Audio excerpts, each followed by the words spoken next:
ಎಷ್ಟು ಜನ ಇದ್ದಾರೆ ನೋಡಿ ರಾಮ್. ಇವರೆಲ್ಲ ಪುಣ್ಯ ಸ್ನಾನ ಮುಗಿಸ್ಕೊಂಡು ಆಲ್ರೆಡಿ ಹೊರಟಿದ್ದಾರೆ.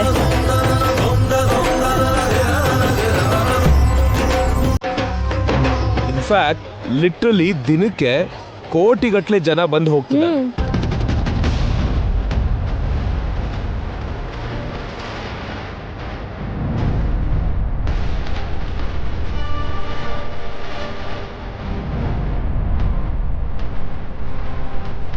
ಸಿಹಿ ಪುಟ್ಟ, ನೀನು ನಮ್ಮಿಬ್ರು ಕೈ ಇಟ್ಕೊಂಡೇ ನಡಿಬೇಕು. ಒಬ್ಬೊಬ್ಳೆ ಎಲ್ಲೆಲ್ಲೋ ಹೋಗ್ಬೇಡ. ನೋಡಿ ಎಷ್ಟು ಜನ ಇದ್ದಾರೆ ಅಂತ. ನೀವು ಕರ್ನಾಟಕದವ್ರಾ? ಹಾ. ನಿಮ್ಮ ಮಗಳ? ಹೌದು. ಹಾಯ್ ಪುಟಿ. ಅಪ್ಪನ ಕೈನ ಗಟ್ಟಿಯಾಗಿ ಇಟ್ಕೋಬೇಕು.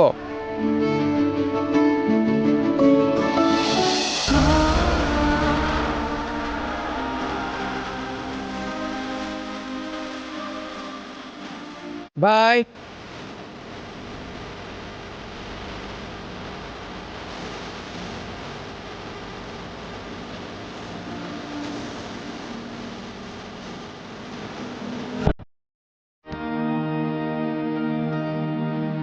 ಬಾ.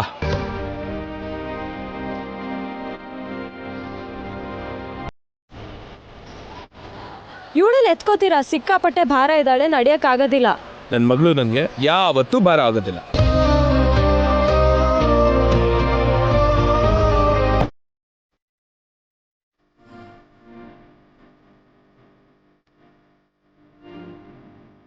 ಸಿಹಿ, ಅಪ್ಪನ ಹೆಗಲ್ ಮೇಲಿಂದ ಎಲ್ಲರೂ ಕಾಣ್ತಾ ಇದ್ದಾರಾ?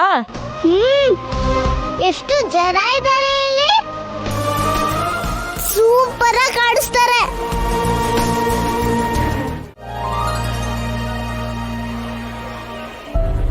ನನಗೂ ಈಗ ಅಪ್ಪ ಅಮ್ಮ ಹೀಗೆ ಎತ್ಕೊಂಡಿದ್ದಿದ್ರೆ ಎಷ್ಟು ಚೆನ್ನಾಗಿರ್ತಿತ್ತು. ಸಿಹಿಗೆ ಇವ್ರ ಅಪ್ಪ ಆದ್ಮೇಲೆ ನಾನು ಇವ್ರ ಮಗಳೇ ಅಲ್ವಾ? ರಾಮ್, ಜಗತ್ತು ಎಷ್ಟು ಮಾಡರ್ನ್ ಆಗಿದೆ, ಆದ್ರೂ ನಮ್ಮ ಧರ್ಮದ ಮೇಲಿರೋ ಗೌರವ, ದೇವ್ರ ಮೇಲಿರೋ ಭಕ್ತಿ ಕಡಿಮೆ ಆಗಿಲ್ಲ ಅನ್ನೋದಕ್ಕೆ ಈ ಕುಂಭಮೇಳನೇ ಸಾಕ್ಷಿ. ನಿಜ ಸೀತಾ, ನನಗಂತೂ ಸಿಕ್ಕಾಪಟ್ಟೆ ಖುಷಿ ಆಗ್ತಿದೆ ಗೊತ್ತಾ. ಈ ರಾಮನ್ಗೆ ಸೀತಾ ಸಿಕ್ಕಿರೋದು, ಸೀತನ್ಗೆ ರಾಮ ಸಿಕ್ಕಿರೋದು, ನಮ್ಮಿಬ್ರಿಗೆ ಈ ಮುದ್ದಾದ ಸಿಹಿ ಸಿಕ್ಕಿರೋದು, ಇದೆಲ್ಲ ನಾವು ಯಾವುದೋ ಜನ್ಮದಲ್ಲಿ ಪುಣ್ಯ ಮಾಡಿರ್ಬೇಕು ಅಂತ ಅನ್ಸುತ್ತೆ. ಇನ್ಫ್ಯಾಕ್ಟ್ 144 ವರ್ಷಕ್ಕೊಂದ್ಸಲ ನಡೆಯೋ ಈ ಕುಂಭಮೇಳನ ನಾವು 3 ಜನ ನೋಡ್ತಾ ಇದ್ದೀವಿ ಅನ್ನೋದೇ ಎಷ್ಟು ಅದೃಷ್ಟ ಅಲ್ವಾ? ಅದರಲ್ಲಿ 2 ಮಾತೇ ಇಲ್ಲ ರಾಮ್. ನಮಗೂ ಯಾರಾದ್ರೂ ಸಾಧು ಸಂತರು ಸಿಕ್ಕಿ ಆಶೀರ್ವಾದ ಮಾಡಿದ್ರೆ ಎಷ್ಟು ಚೆನ್ನಾಗಿರುತ್ತಲ್ವಾ ರಾಮ್? ಅದು ನಮ್ಮ ಹಣೆಯಲ್ಲಿ ಬರ್ದಿದ್ರೆ ಅದೂ ಆಗ್ಬಿಡುತ್ತೆ ಸೀತಾ. ಬನ್ನಿ ಹೋಗೋಣ.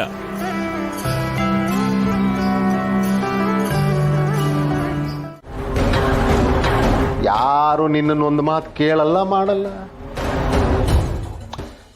ಈಗ ನೋಡು ರಾಮ, ನೀನೇ ಸಾಕು ಬೆಳೆಸಿದ ಮಗ. ನಿನ್ನನ್ನು ಒಂದು ಮಾತು ಕೇಳದೆ ಕುಂಭಮೇಳಕ್ಕೆ ಅಂತ ಹೊರಟೇ ಬಿಟ್ಟ ಹೆಂಡತಿ ಮಗಳನ್ನ ಕರ್ಕೊಂಡು. ಅಪ್ಪಾಜಿ ಹೇಳಿದ್ರಂತೆ, ಇವನು ಶಿಸ್ತಾಗಿ ಹೊರಟ್ಬಿಟ್ನಂತೆ. ಆದ್ರೆ ನಿನ್ನವರೆಗೂ ವಿಷಯ ಬರಲೇ ಇಲ್ವಲ್ಲ ಭಾರ್ಗು? ಓಹೋ, ನಿನಗೆ ವಿಷಯ ಗೊತ್ತಾಗಿದ್ದಿದ್ರೆ ನೀನು ತಡೆದು ಬಿಡ್ತಿದ್ದೀನೋ ಅಂತ ಇರ್ಬೋದಲ್ವಾ? ವಿಶ್ವ, ಅಲ್ಲ ಭಾರ್ಗು, ಆಗ್ಲಿಂದ ಒಂದು ಮಾತು ಆಡದೆ ಇಷ್ಟೊಂದು ಯೋಚನೆ ಮಾಡ್ತಿದ್ಯಲ್ಲ, ಏನೋ ದೊಡ್ಡ ಸ್ಟ್ರಾಟಜಿನೇ ಯೋಚನೆ ಮಾಡ್ತಿದ್ಯಾ. ಏನು ಭಾರ್ಗೋದು? ಸ್ಟ್ರಾಟಜಿ ಅಲ್ಲ, ಬರ್ತಾ ಬರ್ತಾ ನನ್ನ ಅನುಮಾನಗಳು ಹೆಚ್ಚಾಗ್ತಾ ಇದೆ. ಅನುಮಾನ? ಈ ಯಾವ ಥರ ಭಾರ್ಗು? ಅಲ್ಲ, ಆ ರಾಮ ಸಿಹಿ ಥರ ಕಾಣೋ ಒಂದು ಹುಡುಗಿನ ಕರ್ಕೊಂಡ್ಬಂದು ಇವಳೇ ಸಿಹಿ ಅಂತ ಹೇಳಿದ ತಕ್ಷಣ ನಿಮ್ಮ ಅಪ್ಪಾಜಿ ಅವರು ಒಂದು ಪ್ರಶ್ನೆನೂ ಕೇಳದೆ ಆ ಮಗುನ ಸಿಹಿ ಅಂತ ಒಪ್ಕೊಂಡ್ಬಿಟ್ರಲ್ಲ. ನಿಂಗೆ ಇನ್ನೊಂದು ನೆನಪಿದೆಯಾ ವಿಶ್ವ? ನಿಮ್ಮ ಅಪ್ಪಾಜಿನೇ ಹೇಳಿದ್ದಲ್ವಾ, ಒಂದು ಮಗುನ ಕರ್ಕೊಂಬಂದ್ರೆ ಸೀತಾ ಸರಿ ಹೋಗ್ತಾಳೆ ಅಂತ.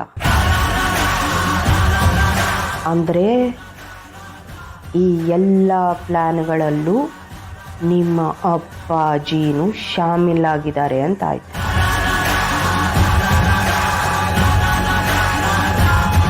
ಅದಕ್ಕೆ ಅನಿಸುತ್ತೆ ಒಬ್ಬರು ನನ್ನ ಹತ್ರ ಏನನ್ನೂ ಹೇಳಿದೆ ಗುಟ್ಟು ಗುಟ್ಟಾಗೆಲ್ಲ ನಡೆಸ್ತಾ ಇದ್ದಾರೆ.